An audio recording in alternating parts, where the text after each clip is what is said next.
ইদানিং কেন সবসময় কলকাতার চেয়ে আমাদের নাটক অনেক ভালো। দর্শক আসলে পছন্দ তো করছে, কারণ আমি দেখছি যে কাজগুলো করছি প্রত্যেকটারই ভিউ হচ্ছে প্রায় আপনার 10 মিলিয়ন, 15 মিলিয়ন, 20 মিলিয়ন পর্যন্ত ভিউ হচ্ছে। মানে হচ্ছে দর্শক দেখছে এবং পছন্দ করছে।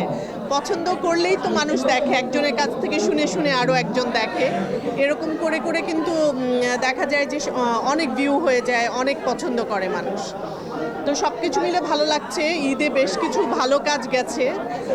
আফজাল হোসেনের এগেনস্টে একটা কাজ ছিল, চয়নিকা চৌধুরীর লেখা এবং ডিরেকশনে, ওটাও খুব ভালো গেছে।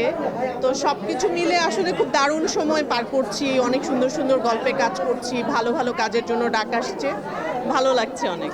সামিরের ফুপু দীপা খন্দকারের চাইতে এখন সবার কাছে ফুপু, এখন ফুপুই হয়ে গেছি। ভালো লাগে যে এরকম একটা কাজের জন্য স্বীকৃতি বা ওই নামটা ধরে ডাকছে, ওই রেসপেক্টটা দিচ্ছে, এটা তো অনেক বড় পাওয়া আমার কাছে মনে হয়। ইদানিং কেন সবসময় কলকাতার চেয়ে আমাদের নাটক অনেক ভালো। আসলে দেখতো যখন দেখাটা শুরু হয়েছিল আমার কাছে মনে হচ্ছিল যে আমাদের গল্পগুলো কিন্তু সবসময়ই সুন্দর ছিল, কিন্তু বিজ্ঞাপনের যত্রতত্র বিজ্ঞাপনের ব্যবহার নাটকের মাঝখানে আমার কাছে মনে হতো যে দর্শকদেরকে দূরে সরিয়ে দিচ্ছিল। তখন দর্শকরা আসলে ইন্ডিয়ার দিকে ঝুঁকেছিল।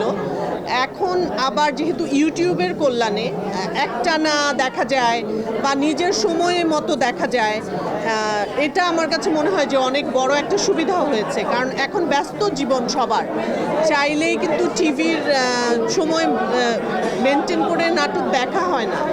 তো ইউটিউবের কল্যাণে নাটকটা যখন ইউটিউবে চলে আসে তখন নিজের পছন্দ মতো একটা সময়ে বসে দেখে ফেলা যায়। এজন্য আমার কাছে মনে হয় এখন আরও আবার সবাই দেখছে।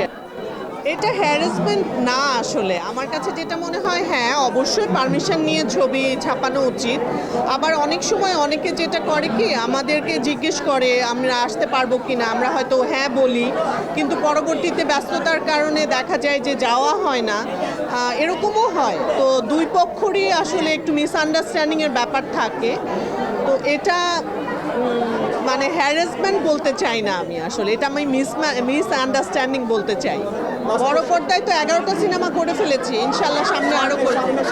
সামনে হাঙর নামে একটা সিনেমা রিলিজ হবে 2-1 মাসের মধ্যেই, হয়তো মেবি আমার মনে হয় পূজার মধ্যে ওটা রিলিজ হবে। দ্বিতীয় পর্ব না, নতুন সিরিয়াল, দ্বিতীয় সিজন আসবে না, নতুন সিরিয়াল শুরু হবে ইনশাল্লাহ। আবার 1-2 মাস পরে আপনারা দেখতে পাবেন ফিরে আসার গল্প, যেটা নাকি আমাদের গল্পের পরেই ঘোষণা দেওয়া হয়েছিল। আমাদের গল্পের পরে ঘোষণা দেওয়া হয়েছিল যে ফিরে আসার গল্প নামে আবার নতুন কোনো সিরিয়াল শুরু হবে, সেটার প্রিপারেশন চলছে। ইনশাল্লাহ আমরা নেক্সট মান্থ থেকে শুটিং শুরু করব, তারপরে আপনারা ফিরে আসার গল্প পাবেন। আমরা আর নতুন নাই, তারাও এখন অনেক দিন ধরে কাজ করছে, যারা ভালো কাজ করছে। সো সবার কাজ এখন অনেক ভালো লাগে। আমি তো অনেক নতুনদের কাছ থেকে শিখি, তাদের অ্যাক্টিং দেখে মনে হয় যে হ্যাঁ আমি ওদের মতো করে অ্যাক্টিং করতে পারলে হয়তো আমি ট্রেন্ডি কাজ করতে পারবো, এরকমও মনে হয়। সো ভালো লাগে আর কি। দেশে দেশে সবার সাথে দ্য নিউজ।